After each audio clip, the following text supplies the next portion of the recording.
Shalom, puji Tuhan, jemaat yang terkasih di dalam Tuhan. Kita berjumpa kembali di dalam program Teduh Pagi. Puji Tuhan, mari kita akan menyiapkan hati sebelum kita merenungkan firman Tuhan. Kita akan siapkan hati melalui sebuah pujian.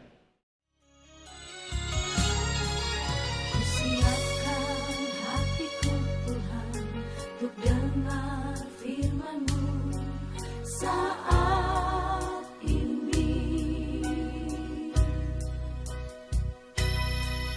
Ku sujud menyembah-Mu Tuhan, masuk hadirat-Mu saat ini.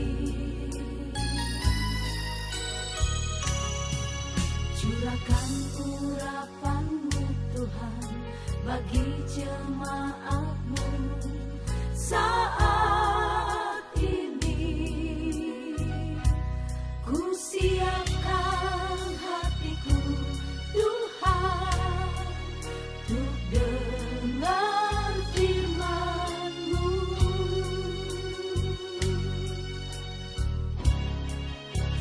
Firman-Mu tiada berubah.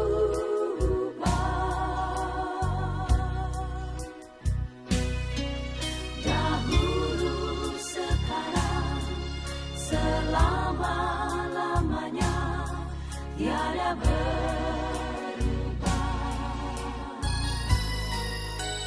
Firman-Mu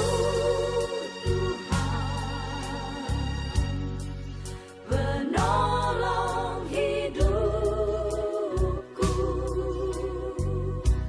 Ku siapkan hatiku Tuhan untuk dengar firman-Mu.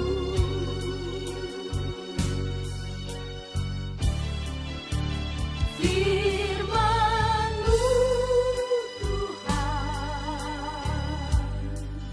tiada berubah.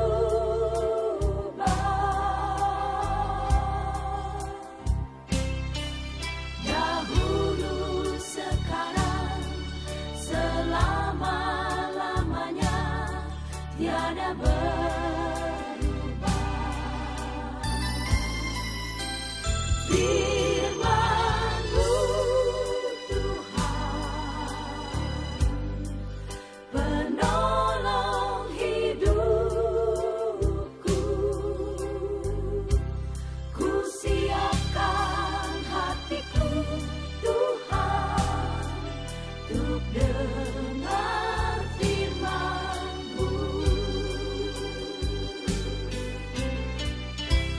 Ku siapkan hatiku Tuhan untuk dengar firman-Mu.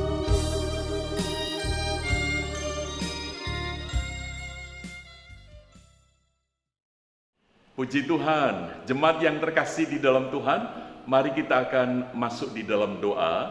Kiranya Roh Kudus menolong kita saat kita membaca dan merenungkan firman Tuhan. Mari kita berdoa. Bapa Surgawi, kami mengucap syukur untuk kesempatan pada saat ini, di mana kami hendak merenungkan firman-Mu. Kiranya Roh Kudus menolong setiap kami. Di dalam nama Tuhan Yesus kami berdoa. Amin. Puji Tuhan, mari kita akan bersama membuka di dalam surat Roma pasalnya yang kelima. Kita akan membaca ayat yang ketiga sampai dengan ayatnya yang kelima.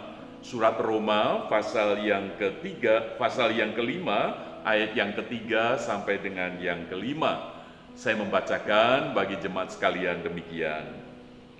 Dan bukan hanya itu saja, kita malah bermegah juga dalam kesengsaraan kita, karena kita tahu bahwa kesengsaraan itu menimbulkan ketekunan, dan ketekunan menimbulkan tahan uji, dan tahan uji menimbulkan pengharapan, dan pengharapan tidak mengecewakan, karena kasih Allah telah dicurahkan di dalam hati kita oleh Roh Kudus yang telah dikaruniakan kepada kita.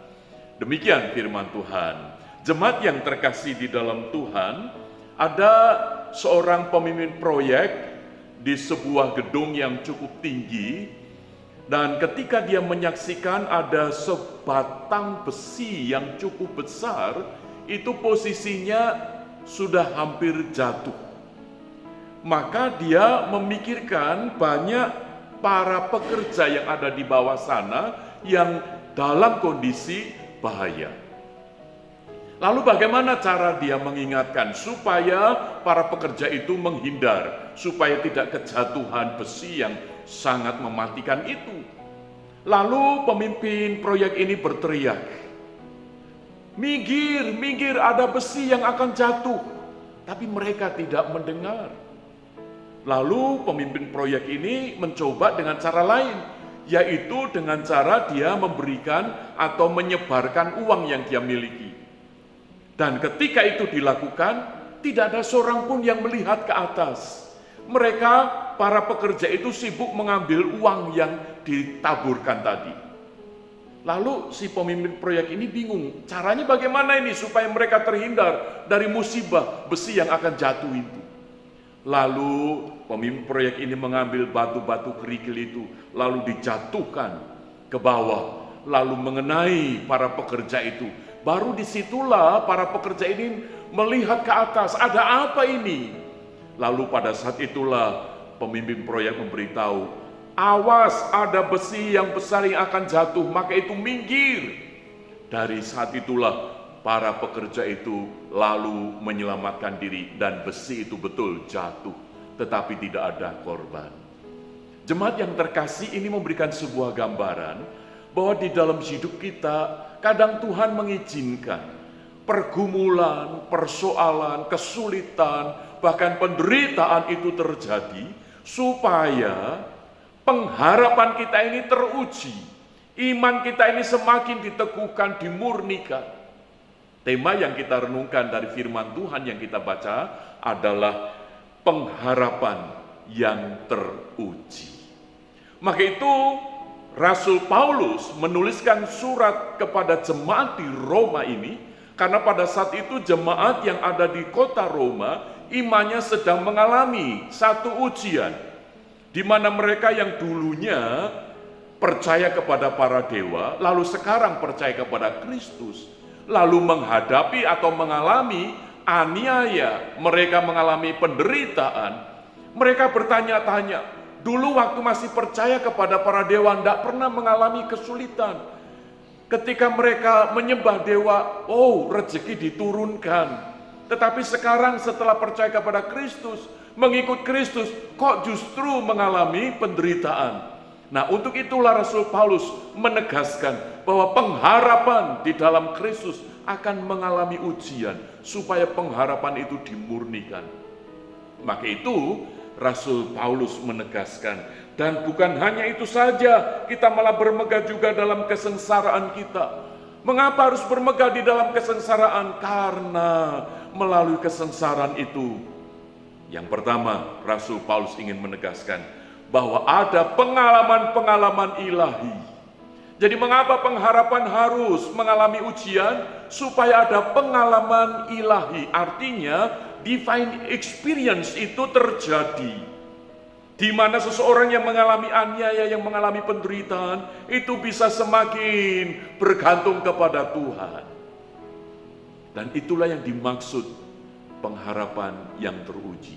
Sehingga ketika ada kesengsaraan, Rasul Paulus menegaskan, kesengsaraan itu menimbulkan ketekunan. Jadi ketika seseorang mengalami kesengsaraan, mengalami pergumulan, mengalami penderitaan, disitulah ketekunan itu akan muncul. Dan itu akan teruji, bukan? Jemaat yang terkasih, betapa banyak anak-anak Tuhan, orang-orang Kristen, di tengah pandemi ini justru mereka tidak sedikit yang akhirnya tidak ke gereja. Alasannya memang online, tetapi lama-kelamaan mereka menjadi hambar. Iman mereka tidak lagi sekuat itu. Padahal justru melalui kesulitan itulah kita diajar, kita dimurnikan, supaya kita semakin teguh. Dan itulah pengharapan yang teruji. Melalui ujian, ketekunan itu akan muncul. Lalu juga berikutnya Rasul Paulus menegaskan, dan ketekunan menimbulkan tahan uji. Pengharapan itu akan semakin tahan uji ketika mengalami berbagai macam pergumulan. Maka itu pengalaman ilahi ini penting, supaya kita ini bukan hanya mengenal tentang Tuhan Yesus lewat khotbah-khotbah semata, tetapi juga kita ini merasakan dan mengalami. Melalui doa kita, melalui air mata kita, kita ini merasakan bahwa betul Tuhan itu mengasihi, Tuhan itu hadir, Tuhan itu menyertai. Jemaat yang terkasih di dalam Tuhan, maka itu mengapa pengharapan harus diuji, supaya yang pertama kita mengalami pengalaman ilahi, divine experience. Lalu yang kedua, ketika seseorang itu mengalami berbagai macam kesulitan hidup, mengalami kesengsaraan, di dalam ayatnya yang kelima, dan pengharapan tidak mengecewakan. Menarik sekali kata pengharapan yang ditulis di dalam ayat ini, itu di dalam arti ekspektasi hal-hal yang baik itu akan menjadi lebih baik lagi, menjadi lebih baik lagi, menjadi lebih baik lagi. Itu yang dimaksud dengan kata pengharapan, dan itu dikatakan tidak mengecewakan. Jemaat yang terkasih, hidup kita ini tidak akan ngerti apa yang akan terjadi di masa-masa yang akan datang. Tetapi ketika kita percaya kepada Tuhan, maka ada pengharapan bahwa sesuatu yang baik, lebih baik lagi, itu akan kita alami, itu akan terjadi. Maka itu kalau Rasul Paulus menegaskan bahwa pengharapan di dalam Tuhan itu tidak mengecewakan, itu memang ya dan amin. Mengapa? Sebab Rasul Paulus percaya Tuhan bukan hanya di masa lalu saja ada, sekarang ini juga ada, tetapi sekaligus juga Tuhan itu di masa yang akan datang itu ada. Tuhan itu sudah ada di sana, walaupun kita sekarang ini belum merasakan masa depan kita. Maka itu pengharapan itu tidak mengecewakan.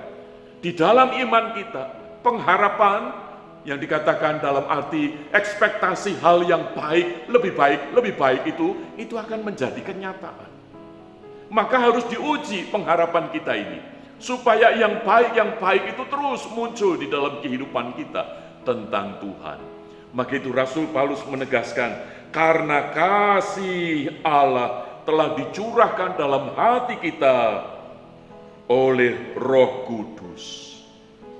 Jadi di sini melalui segala aniaya, penderitaan, kesulitan hidup, pergumulan hidup, supaya hidup kita ini bukan hanya divine experience, tetapi juga mengalami divine karakter ilahi, dan itu mengacu kepada Kristus.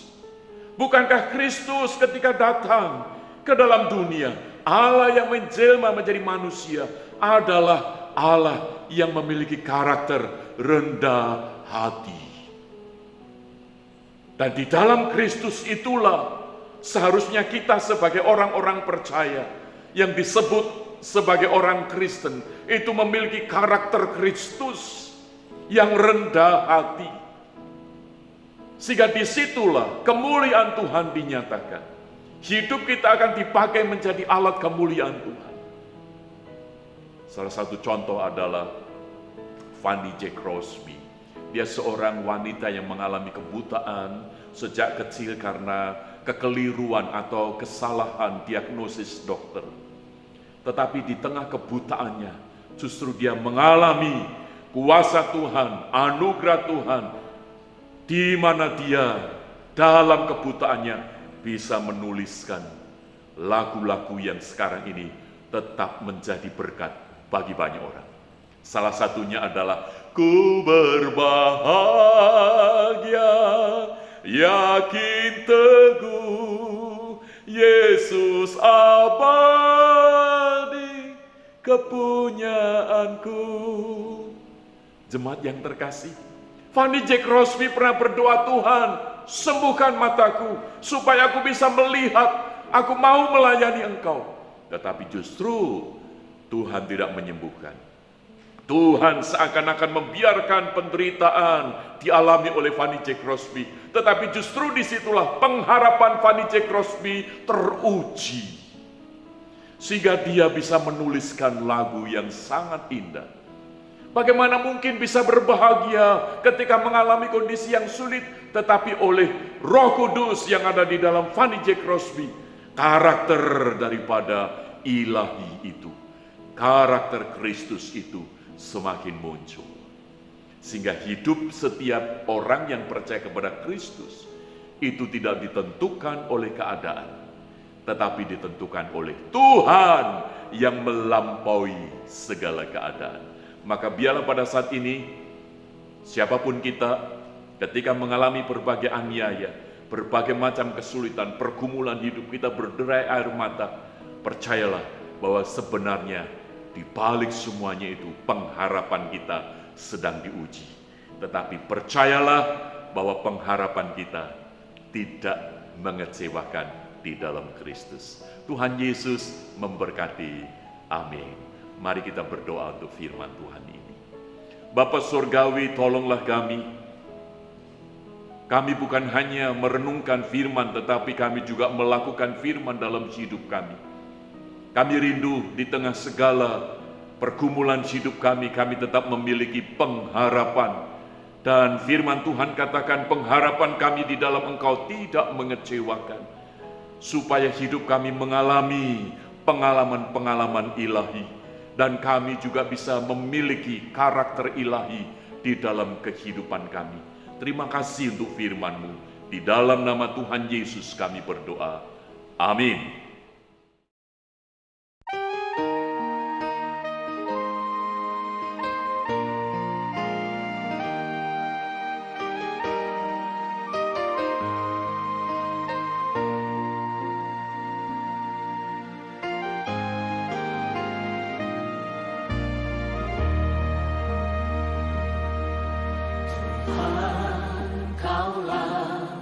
Pengharapanku, ku percaya hanya kepadamu.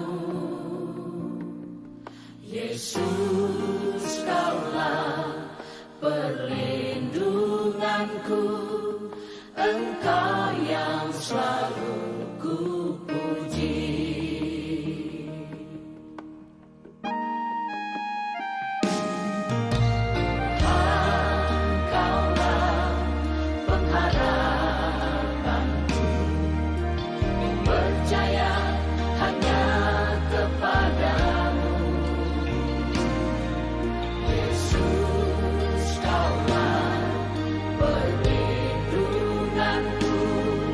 Engkau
Jemaat, mari kita akan bersama-sama masuk di dalam doa syafaat kita. Bapa Surgawi, kami mengucap syukur, kami boleh bersahati berdoa, secara khusus untuk saudara-saudara kami seiman yang sedang mengalami kelemahan tubuh, mereka yang sakit kiranya Tuhan jamah. Dan kami juga teringat untuk saudara-saudara kami yang sedang mengalami beban berat di dalam hidup mereka, kesulitan ekonomi, di dalam pergumulan keluarga, rumah tangga, pekerjaan, atau bagi saudara-saudara kami yang masih dalam studi, kiranya Tuhan yang akan menolong, sehingga mereka boleh tetap memiliki pengharapan, dan justru mereka di tengah kondisi yang berat, yang sulit ini, pengharapan mereka itulah yang teruji. Maka kami mohon Roh Kudus yang akan menghibur, meneguhkan iman saudara-saudara kami. Kami juga berdoa untuk bangsa dan negara kami. Tuhan, Engkau yang memeliharakan. Di masa pandemi kiranya Engkau memberkati, pemerintah dapat mengatasi ini dengan baik. Terima kasih Bapa, kami serahkan kehidupan kami secara khusus di sepanjang kehidupan kami ini ke dalam tangan-Mu. Kiranya Engkau yang akan menopang kami masing-masing. Terima kasih ya Bapa. Dan sebelum kami berpisah satu dengan yang lain, kami akan menerima berkat-Mu. Kiranya berkat damai sejahtera dari Allah Bapa, kasih Tuhan Yesus Kristus dan persekutuan Allah Roh Kudus mengiringi setiap langkah hidup kami sekarang ini sampai Maranatha, Tuhan Yesus datang kembali. Haleluya. Amin.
Jemaat yang terkasih, selamat beraktivitas. Kiranya kita percaya bahwa di dalam kesulitan hidup kita akan semakin menjadi tekun, dan di dalam ketekunan itu kita boleh semakin memiliki pengharapan, dan pengharapan tidak mengecewakan di dalam Kristus. Selamat beraktivitas, Tuhan Yesus memberkati.